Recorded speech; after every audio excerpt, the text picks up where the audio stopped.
Welcome to another show. Yeah. Obfuscate, isolate, indoctrinate. This third installation of Perp-ology, I'm not sure if that's the right terminology, but it works for me. And I know that you can relate if you're a targeted individual, especially if you're experiencing higher forms of harassment. And they have to obfuscate.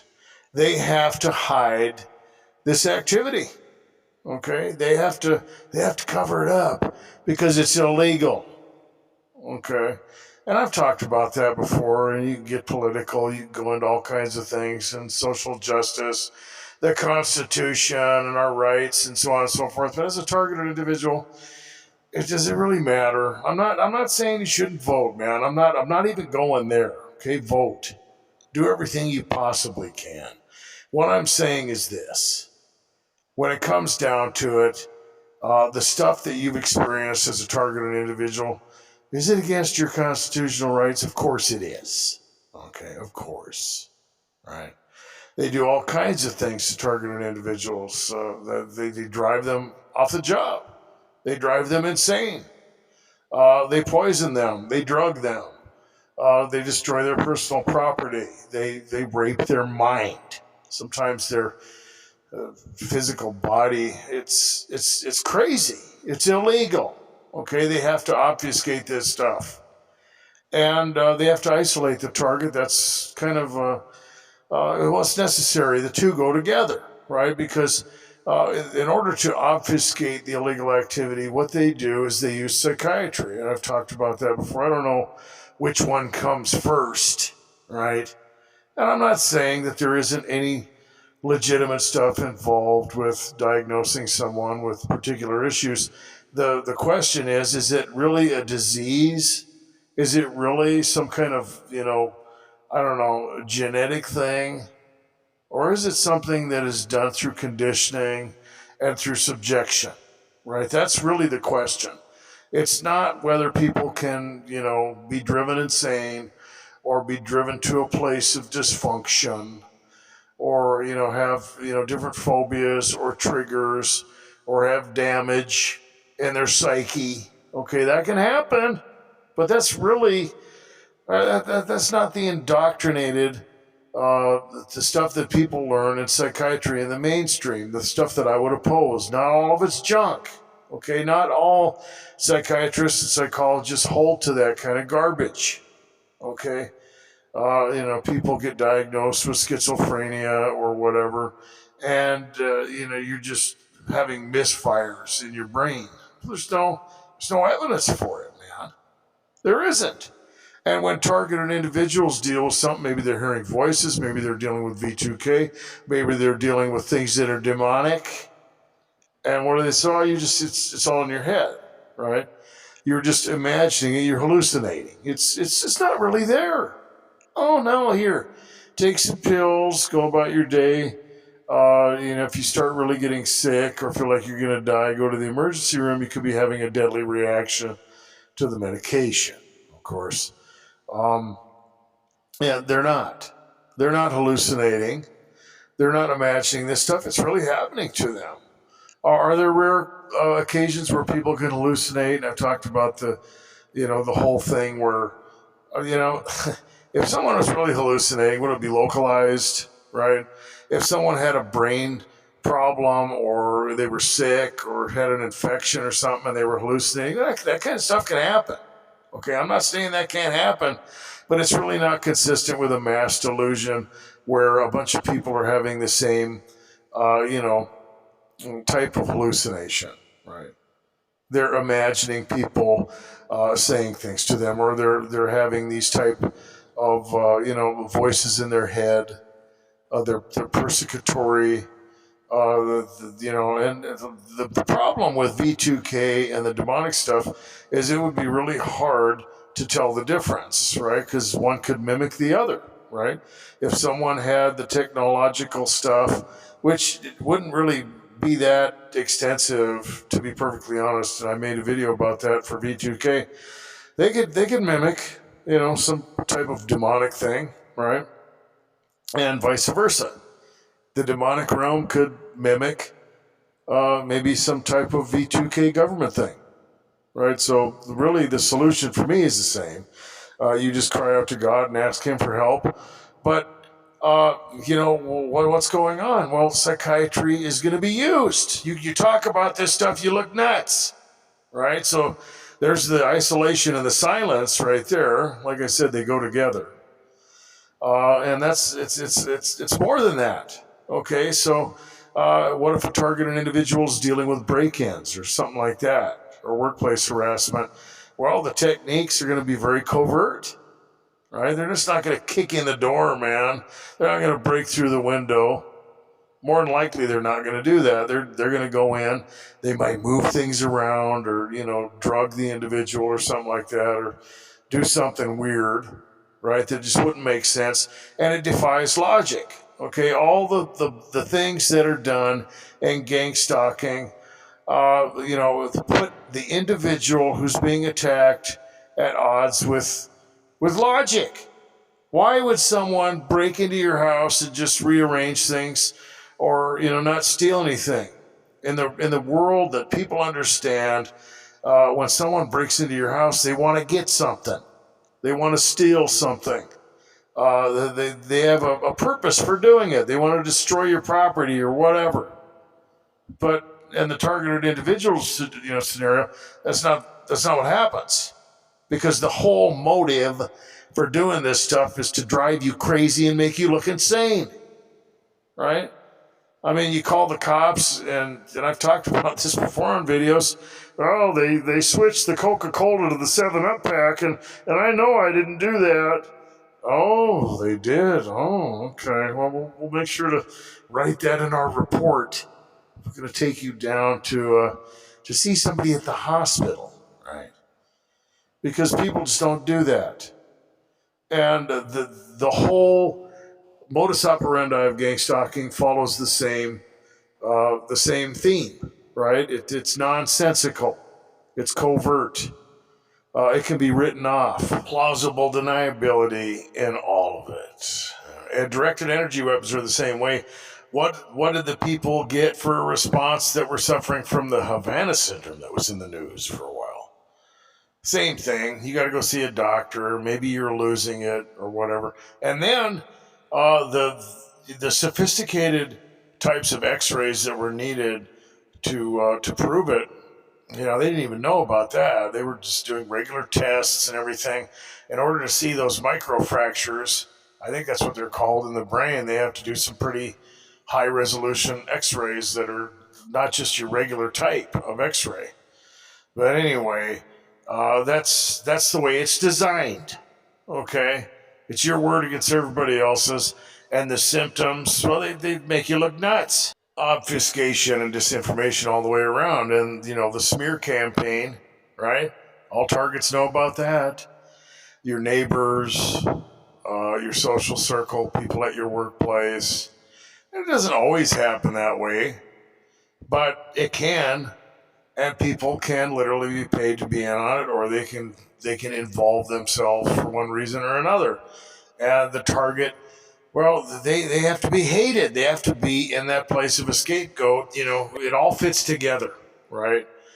You have someone who's taken into that place of isolation. They are taken into that place of dysfunction. They are taken into an area where they are just basically set up to be the scapegoat in whatever social scenario they're in. And all they have to do is add a couple, spices here and there, whether they get a new job or something, and it falls right into place. And the target is trapped, right? You get put in that place where people are venting on you. People are miserable. They have a lot of problems. And I've talked about the fact that, in a social scenario, you always have a scapegoat. It's like a necessary glue. Somebody has to find someone to hate. Even when you get into different circles or cliques or, different groups or whatever, people get together for a specific cause. And they always have that as, one of the catalysts. There's always people that they hate. There's always someone or another group of people that they believe they have the right to, they take out their frustrations and they try to do it in a way where they see, some productivity. And the targeted individual gets put in that place. They're in the workplace, and what happens?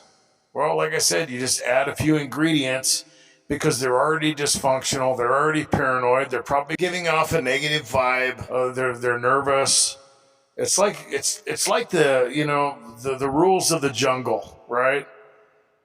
You've probably heard that before, whether you're around, canines or something like that, or maybe other types of animals or whatever, that if you show fear, they know it. They can sense it. Some animals can smell it. And, with a pack of wolves or something like that, they see the animal that's weak or limping or something, man. And what do? They attack it, right? People are kind of like that too. Everything is against the targeted individual. And actually trying to keep track of this stuff is pretty hard for the target, okay? And the real gaslighting doesn't start for a couple of years, okay? I mean, it starts right away. The target gets gaslighting. They get all kinds of heavy attacks and all that stuff. But then it backs off and it becomes more covert. And once the target has been sensitized, once they've been traumatized, once they know they're being hunted down and they're scared and paranoia, they might be experiencing irrational paranoia, right? In the sense that they're just wondering, who knows what they're going to do. Okay, they're getting threats. They might be getting drugged. They might even experience physical hostility. All kinds of things are happening to them. And at that point, they're dysfunctional. They're getting V2K, energy weapons, demonic stuff. Who knows what they're dealing with, right? And then their performance starts to go down. They're in the downward spiral. They're discredited, okay? It's designed that way. They don't have to do anything to you at that point, okay? Somebody could just come up and tap you on the shoulder. You'd probably, fly through the roof because you're in that heightened state of alert, right? You're in that place where you're anticipating all this stuff. You don't know what's going on, or you get angry, you blow up or whatever. Oh, what's wrong with you? And then it's just, gaslighting 101, right? And that's really when it gets dangerous for the target. And then you move out to a couple of years beyond that, maybe even a decade or so, and they'll flip you around in this whole thing, take you through the roller coaster, and they'll manipulate you. And then at that point, a lot of targets, they become, what the gaslighting accusations are. You just don't care, or you're angry, or whatever the accusation. They're going to come at you, and of course the target's going to, be low on, energy. They're going to have a hard time caring about anything, just getting out of bed and making up their mind to try in spite of all this stuff is going to be difficult for them, right? You're going to be angry. You're going to be frustrated. You might blow up. Oh, what's wrong with you? And sometimes the target will even get into substance abuse, which is a gold mine for them, right? And I've heard that before, when you get people to believe that all these things are happening because of something that they've done in the past, or they've got a character defect or whatever. And the gaslighting it goes into so many areas, and that's disinformation, okay? It's total disinformation. And then it goes into other areas, and right away it can start out with some pretty ridiculous stuff. You're of a particular type of lineage or blood type or something or whatever. And then the target, they don't know. They don't know what's going on. And a lot of times they might talk about this stuff, and then they're on paper, right? And it fits the classic persecutory delusion, right? The whole mold starts to fit. If the glove fits, well, I'll tell you what, if it quacks like a duck, and then, the disinformation process, the obfuscation, everything is just falling right into place. Even though this stuff is cowardly, it has no nobility, you have to admit it's effective, and it's actually pretty technical, and it seems just random, right? It seems like this stuff is just so chaotic and everything that, When you step back and you look at the progression of what happens to someone who is subjected to mobbing, gang stalking, group harassment, whatever name you're going to put on it, the effects, they're pretty consistent, right? It's a great way to drive somebody nuts. It's a great way to discredit someone. It's a great way to ruin their life, to put them in a place where they're isolated and miserable. It's a great way, to get someone to freak out and go on some kind of a rampage or hurt themselves. And that brings me to my final point, which is somebody had to sit around and plan this stuff out, man. There is a lot of thought that has gone into this process of gang stalking, okay? There is a lot of planning that goes into it. It is a very intentional scenario, okay? And it's sick, okay? It's evil. Nothing productive is, a God can turn it into something productive, okay? He could do that. God has that kind of talent. But the people that are doing this, the entities that are, playing this game with you, their intentions are evil.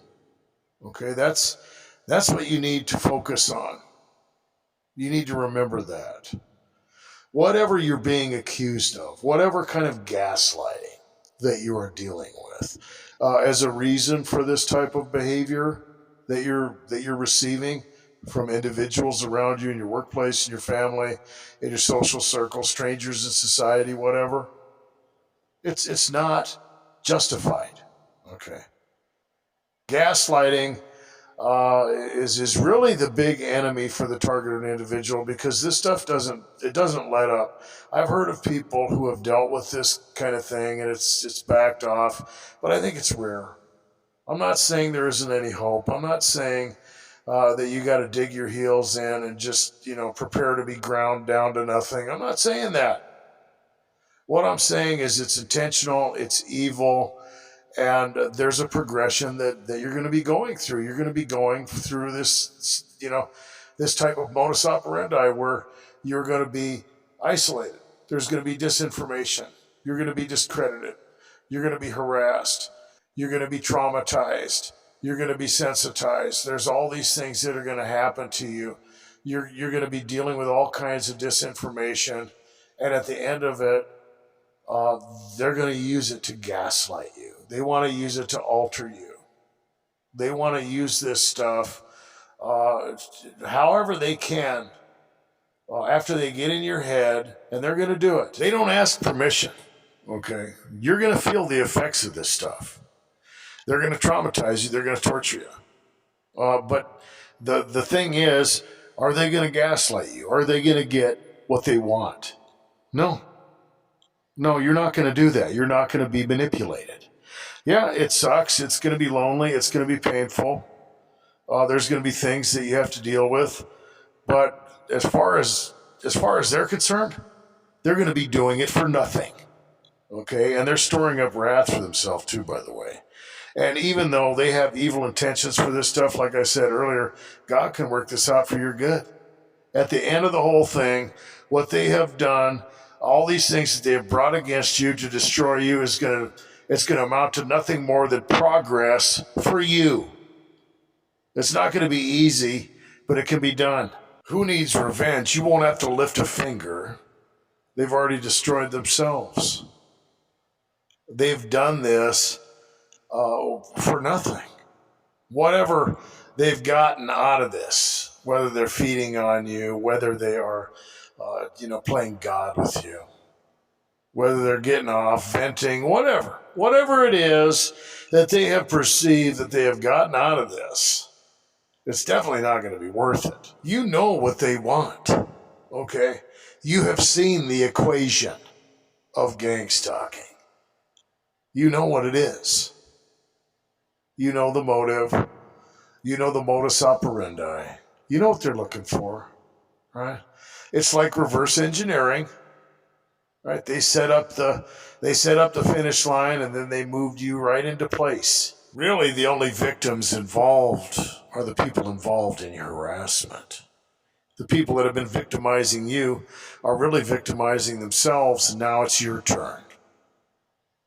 They're not going to get what they want. Be good to yourselves. Be safe.